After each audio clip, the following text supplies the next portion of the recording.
Estou elétrico hoje.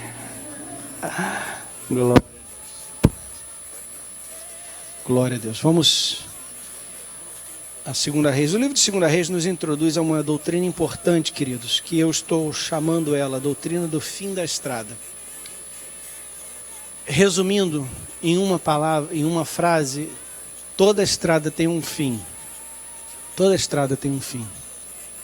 O livro de 2 Reis nos introduz o final da estrada, tanto para Israel quanto para Judá. Deixa eu ler para os irmãos um pequeno poema. Eu pensei que tinha para sempre, que o tempo nunca iria acabar, o sol sempre brilhar, uma chance sempre voltar. Na verdade, eu sabia que o tempo estava passando, mas agora isso não importa. O sino soa para mim. Eu valorizei o hoje, desprezei o amanhã, silenciei meu espírito, ignorei a Deus. Mas agora o tempo se foi, o fim chegou. Olhe para mim e o que me restou. Eu troquei a eternidade pelo agora, e o hoje se tornou ontem. Aquilo de que eu zombava, agora bate na minha porta. Tenho que responder. É o fim da estrada.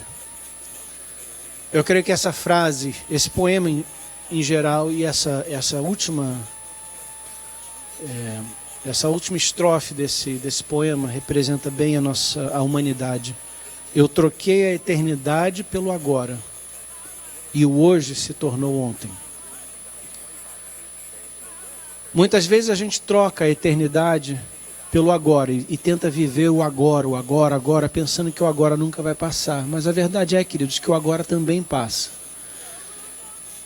E você olha para o que você chamava de agora e descobre que o agora está no seu ontem. E você dá de cara com a eternidade. Como o autor diz numa frase anterior, num verso anterior, ele diz assim: aquilo de que eu zombava agora bate na minha porta. Não é assim que acontece?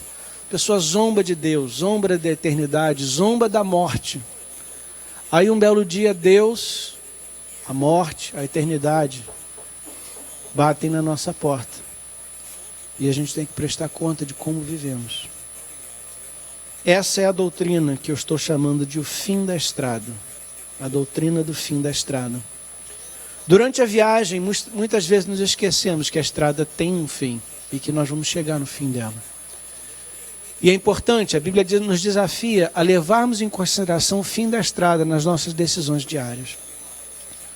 Muito bem, vamos falar sobre o fim da estrada para o Reino do Norte. Como os irmãos devem lembrar, a nação de Israel se dividiu em duas após o reinado de Salomão, por volta do ano de 931 a.C. Com a morte de Salomão, o seu reino se dividiu em dois. O reino do norte passou a se chamar Israel e o do sul, Judá. O primeiro rei do reino dividido, o reino do norte de Israel, o primeiro rei, o nome dele era Jeroboão. E para sustentar o seu reino, ele criou a sua própria religião. E assim, o reino do norte começou mal. Começou com idolatria e com rebeldia a Deus. O reino durou 19 reis e 5 dinastias. Mas cerca de 300 anos mais tarde, menos até um pouco, eles foram conquistados por uma nação vizinha e este foi o fim do reino do norte. Os reis do norte eram corruptos e o povo era idólatra. E as mudanças de governo eram sempre marcadas por traição e derramamento de sangue. Eram mudanças de reino, não eram mudanças de reino pacíficas, pelo contrário. Traição, morte, injustiça. A justiça foi esquecida e Deus foi ignorado. Um exemplo clássico disso, um exemplo do estilo de vida dos reis do norte, nós já vimos na vida de Acabe e de sua rainha Jezabel. O rei Acabe e a rainha Jezabel são simbólicos de Israel nessa época. Acabe buscava posição política e Jezabel lutava por poder e para avançar o seu paganismo. Mas Deus assim mesmo enviou profetas ao reino do norte para avisá-los do juízo vindouro, o juízo que se aproximava, o fim da estrada. Os profetas, Elias, Eliseu e outros, desafiaram o povo de Israel a voltarem para Deus, abandonarem o pecado e servirem a Deus. Elias, Eliseu e muitos outros pregaram a palavra de Deus e desafiaram o povo ao arrependimento e uma vida fiel a Deus.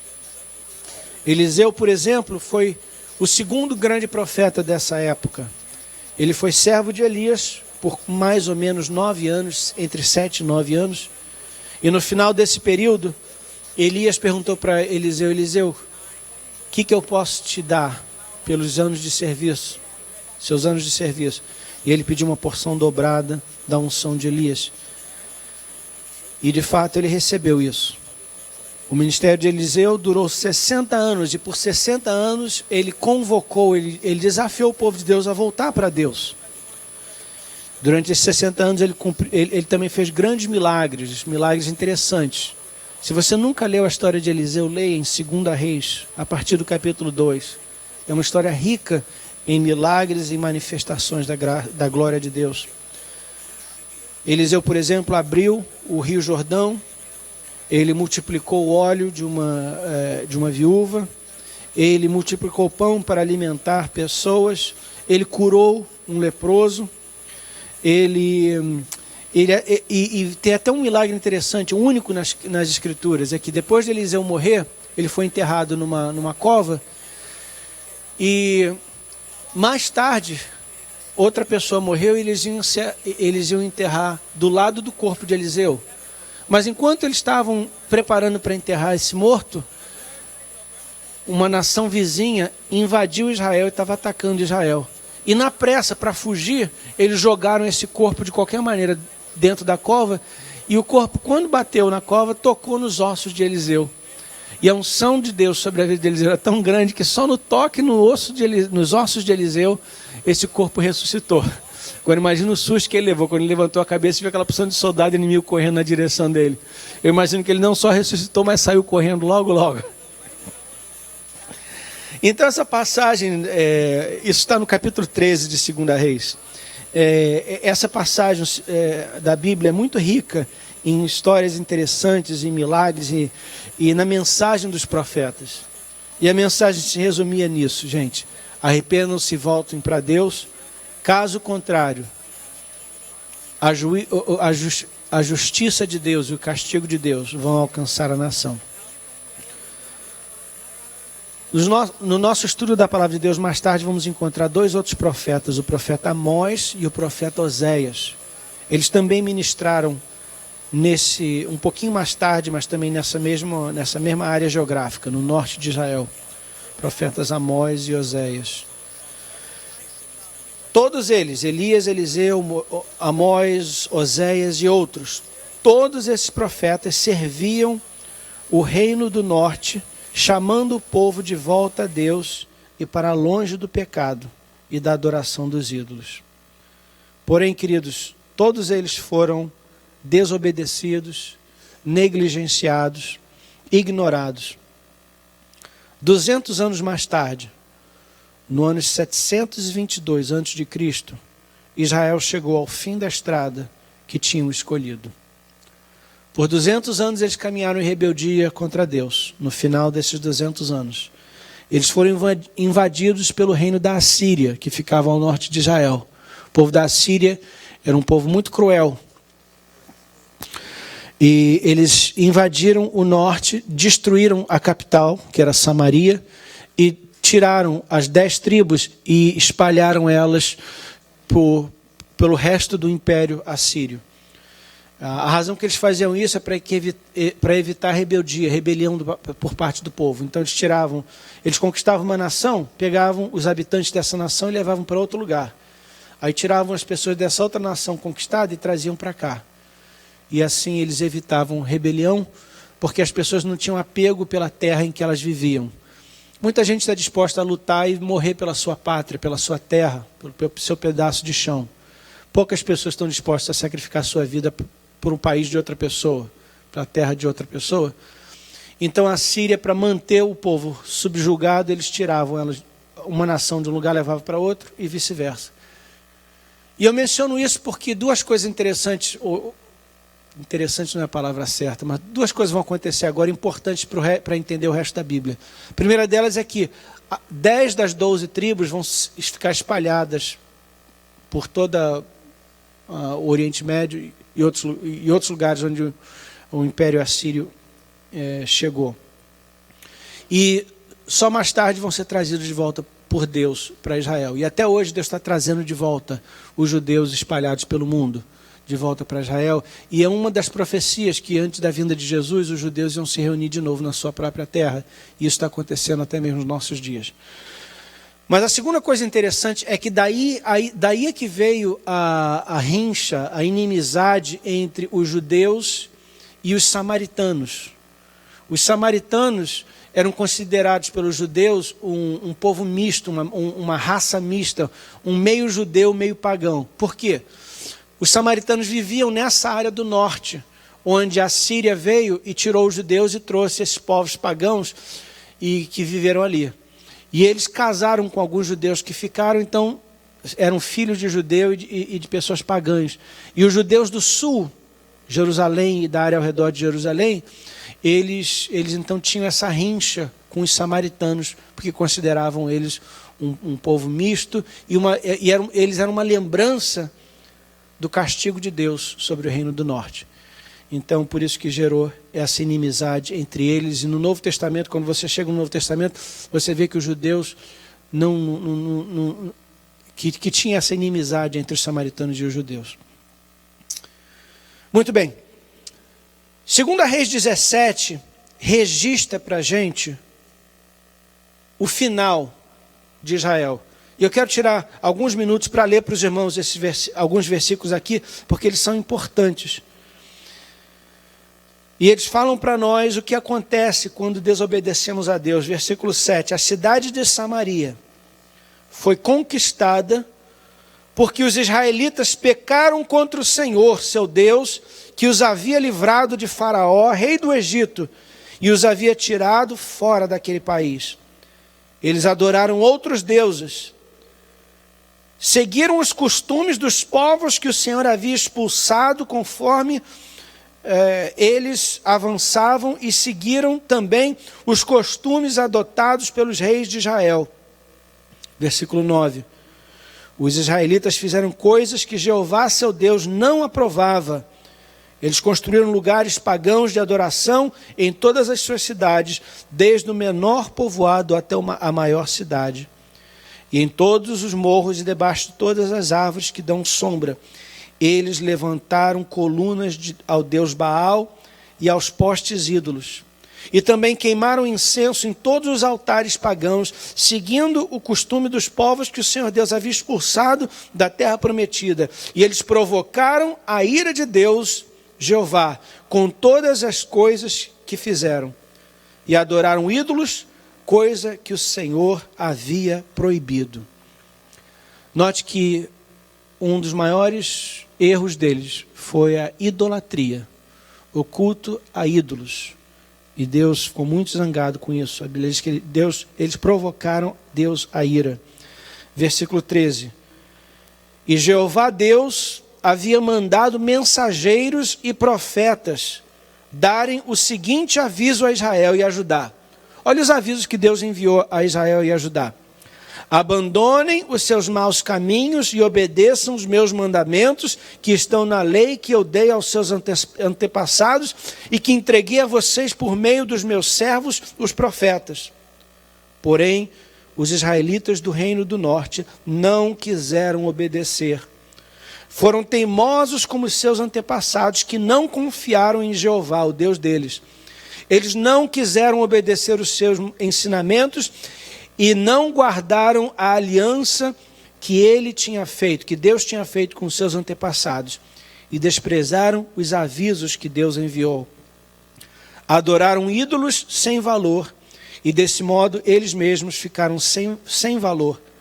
Seguiram os costumes das nações vizinhas, desobedecendo a ordem que Jeová tinha dado, para que não as imitassem. Eles desobedeceram a todas as leis de Jeová, seu Deus, e fizeram 2 touros de metal para adorar. Também fizeram um poste ídolo, e adoraram as estrelas, e serviram o deus Baal. E queimaram os seus filhos e filhas como sacrifício a deuses pagãos. Consultaram médiuns e adivinhos e fizeram coisas erradas que Jeová não aprovava. E por isso ele ficou irado com eles. O Senhor ficou tão irado que os expulsou da sua presença, deixando somente o reino de Judá. Mas mesmo o povo de Judá não obedeceu às leis do Senhor, seu Deus. Eles imitaram os costumes adotados pelo povo de Israel. Por isso o Senhor rejeitou todos os israelitas. Ele os castigou, entregando-os a inimigos cruéis, e no fim os expulsou da sua presença. Amados, Deus ficou tão triste com a idolatria e com a rebeldia do povo, que a última coisa que ele fez foi dispensar o povo de Israel da sua terra e deixar que eles fossem atacados e perseguidos por outros.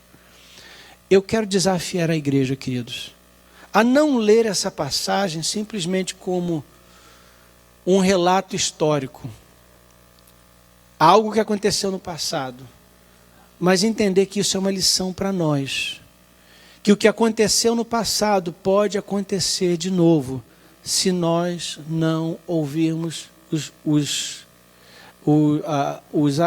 anúncios, os avisos que Deus nos dá. Deus nos avisa: não peca, obedece a minha lei, ouve a minha voz, caminha comigo, não imita o mundo, não faz o que o mundo faz. E quando a gente não só desobedece a Deus, mas imita o mundo, a consequência é sempre a mesma. O resultado é o castigo de Deus. Um minutinho só.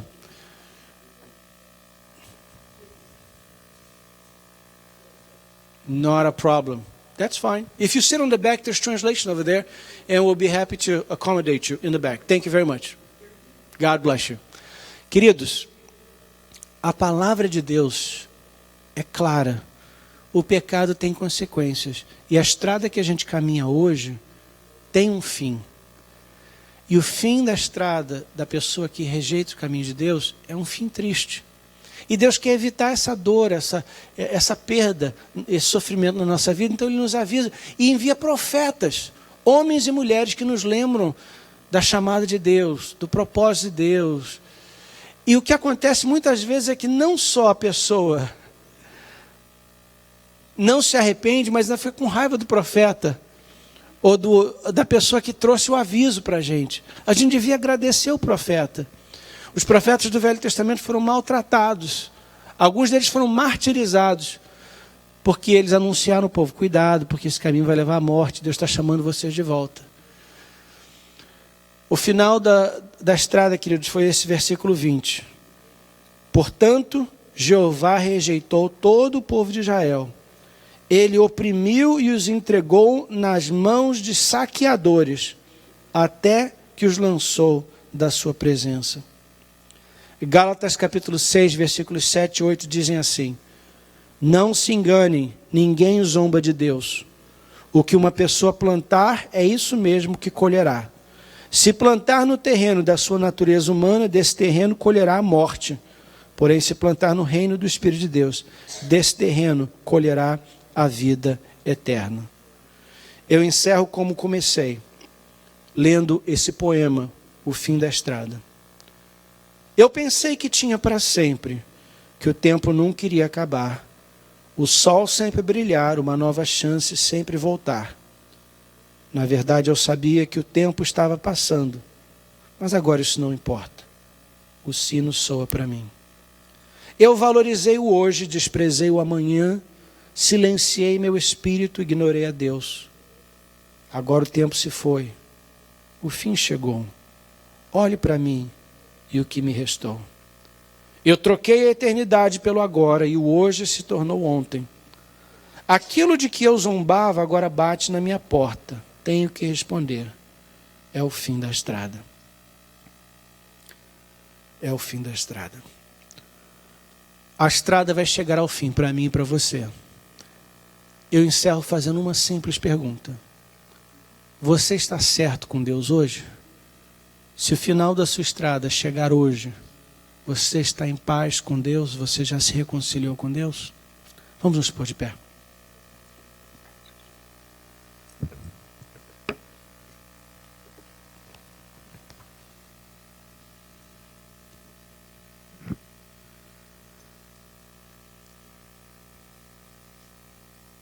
Lembre-se do final da estrada.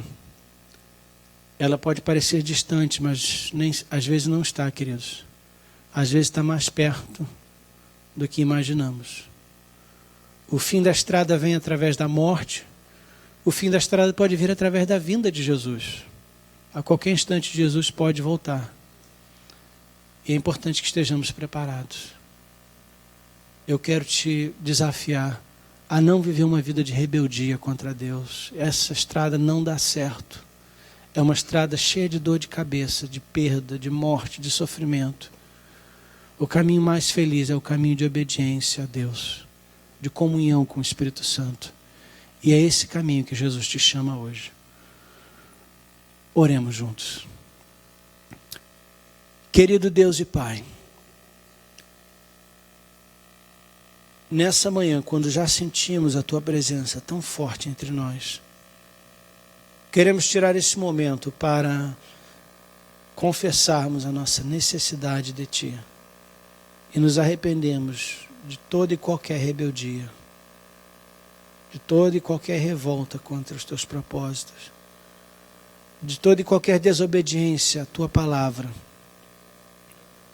Perdoa-nos, Pai, quando não só negligenciamos a Tua palavra, mas até nos irritamos com aqueles que nos lembram da importância da obediência e do temor de Deus.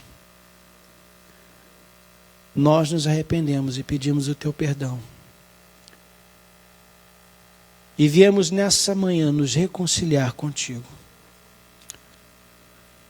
Enquanto a igreja ora, eu pergunto a alguém aqui nessa manhã que precisa se reconciliar com Deus, talvez pela primeira vez, ou talvez você até caminhava com Deus, mas deixou o seu relacionamento com Ele esfriar.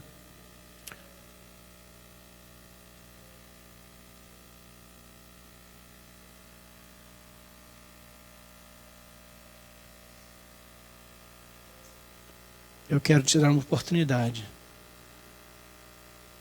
a entregar o teu caminho ao Senhor, confiar nele, e Ele tudo fará. Se você hoje sente o toque do Espírito Santo te chamando a um concerto com Deus, eu te peço para levantar sua mão bem alto. Eu quero orar por você. Alguém? Eu vejo essa mão. I see your hand. God bless you. God bless you. Deus lhe abençoe. Deus lhe abençoe. Deus lhe abençoe. Eu vejo essa quarta mão. Glória a Deus. Praise God. Glória a Deus. Vamos continuar orando. O Espírito Santo está tocando nos corações.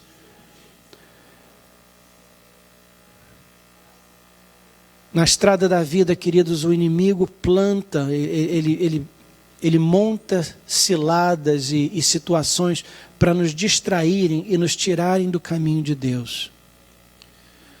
Coisas que às vezes parecem uma oportunidade boa, uma chance de avanço na vida, uma chance de um bom emprego, um relacionamento atraente. E essas coisas às vezes nos distraem e a gente passa a ir atrás dessas coisas e depois notamos que saímos do caminho de Deus e agora estamos até longe dele. Mas em manhãs como essa, a glória de Deus se manifesta entre nós e o Espírito Santo nos chama de volta para Ele.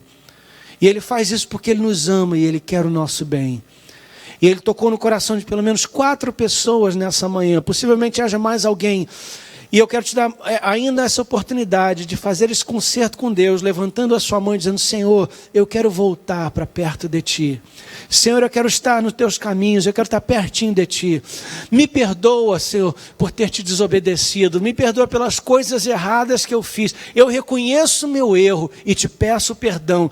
E entrego a minha vida novamente em Tuas mãos. Se essa é a sua oração hoje, não tenha vergonha nem medo, levante a sua mão e eu vou estar orando por você. A igreja está orando também nesse instante. E eu vou pedir que Deus confirme essa sua decisão e te renove, te restaure. Aleluia. Querido Deus, eu oro por essas mãos levantadas, eu oro por cada uma dessas vidas que hoje se rededicam a Ti. Alguns pela primeira vez, possivelmente. Papai, escreve esses nomes no livro da vida. Em nome de Jesus. Desfaz agora tudo que o inimigo criou, toda a situação que ele fez, Senhor, para nos separar de Ti. Em nome de Jesus. Em nome de Jesus. Voltamos os nossos olhos a Ti e nos arrependemos do nosso erro. Pedimos a Tua misericórdia, a Tua graça, a Tua ajuda e o Teu perdão. E plantamos os nossos pés firmemente na Tua casa e nos Teus caminhos. E entregamos as nossas vidas a Ti. Em nome de Jesus. Eu convido a igreja a levantar a sua mão agora. Eu quero orar por você. Eu quero orar por essa igreja. Eu quero orar por todos aqueles que estão aqui nessa manhã. E a minha oração é para que Deus te fortaleça. E que você seja como aquela árvore do Salmo 1. A árvore do Salmo 1 é uma árvore plantada junto a ribeiros, que dá seu fruto na estação própria, e as suas folhas não caem, e tudo que ele faz prospera. A árvore plantada junto a ribeiros de águas, que dá seu fruto na estação própria, suas folhas não caem, e tudo que ele fizer prosperará. Se você quer ser essa árvore plantada na casa do Senhor, plantada nos caminhos do Senhor, eu quero orar por você agora, pedindo sobre você a bênção de Deus. Aliás, eu vou fazer mais uma coisa. Se você quer ser essa árvore plantada como símbolo, retrato dessa submissão a Deus, eu quero te chamar aqui no altar, porque eu quero orar por você aqui no altar. Pedir a ajuda da pastora Valéria, que vem aqui comigo no altar, no púlpito. Vamos orar pela nossa família, pela nossa igreja, por esses irmãos amados, por essa igreja linda e abençoada. Eu quero que Deus te faça uma árvore frutífera, frondosa, bonita. E que Deus faça a sua vida uma vida frutífera. E que dentro da casa e dos projetos de Deus, tudo que você faça prospere. Que dentro da vontade de Deus, Deus te prospere em tudo. Nos seus estudos, no seu trabalho, na sua vida familiar, na sua saúde. Aleluia, aleluia. Eu quero que Deus abençoe o teu casamento. Que Deus abençoe a tua posteridade, os seus filhos e netos. Eu quero que Deus abençoe os teus negócios. Nós queremos que Deus te abençoe, te ajude a aprender inglês. Você que está querendo aprender inglês, Deus vai te ajudar e te abençoar nesse projeto. É importante para você, então é importante para Deus também. Você que está orando por uma oportunidade de se regularizar aqui na América, Deus sabe. Entrega o teu caminho ao Senhor, confia nele e Ele tudo fará. Busca primeiro o reino de Deus, se planta na casa dele, se investe no reino de Deus e pode ter certeza, Ele vai suprir a tua necessidade. Eu sei que isso é verdade, eu sei porque a Bíblia diz e eu sei porque é verdade na minha vida. E é isso que nós queremos para você. Pastora Valéria, eu vou pedir que ela ore agora pela igreja. E eu confio que enquanto ela orar, o Espírito Santo vai se manifestar entre nós e trazer uma bênção especial para você que está plantado na casa do Senhor. Decida hoje, eu estou plantado na casa do Senhor. Aqui estou e aqui fico, em nome de Jesus. Aqui eu vou dar fruto, aqui eu vou prosperar, aqui eu vou ser abençoado e aqui eu vou ser uma bênção, aleluia. Senhor Jesus, nós viemos na Tua presença, Pai. Muito obrigado, Pai, por essa oportunidade, muito obrigado por esse dia. Muito obrigado, Pai, por mais um dia de vida ter nos concedido. Obrigado pelo ar que respiramos. Muito obrigado pela alimentação que Tu tens provido, Pai Santo, a cada dia. Oh, Pai, muito obrigado, Pai Santo, pelo Teu amor, pelo Teu cuidado, Pai. Oh, Pai, nós Te louvamos e glorificamos nessa manhã no Teu nome. Seja feita a Tua vontade no nosso meio. Nos ajuda a ser mais igual a Ti. Faça-nos, Pai Santo, a cada dia uma luz, Pai, para brilhar, Pai, e o sal para salgar. Nos ajuda, Pai Santo, a cada dia, Pai, sermos, Pai, mais igual a Ti, mais igual ao Seu Filho, Jesus Cristo. Em nome de Jesus é o que eu lhe peço e desde já lhe agradeço. Leva-nos em paz e segurança para nossos lares. Seja feita a Tua vontade, não só hoje, mas para todo sempre. Em nome de Jesus. Amém. Repita assim comigo com uma declaração de fé. Eu estou plantado na casa do Senhor. Eu sou árvore frutífera. As minhas folhas não caem. E tudo que eu fizer prosperará. Amém, aleluia, aleluia. Uma salva de palmas para Jesus. Um abraço no seu vizinho. Equipe de louvor, vem fechar o culto com o último hino. Deus abençoe os irmãos. Aniversariantes do mês, feliz aniversário para todo mundo que faz aniversário em novembro. Jesus te ama e nós também.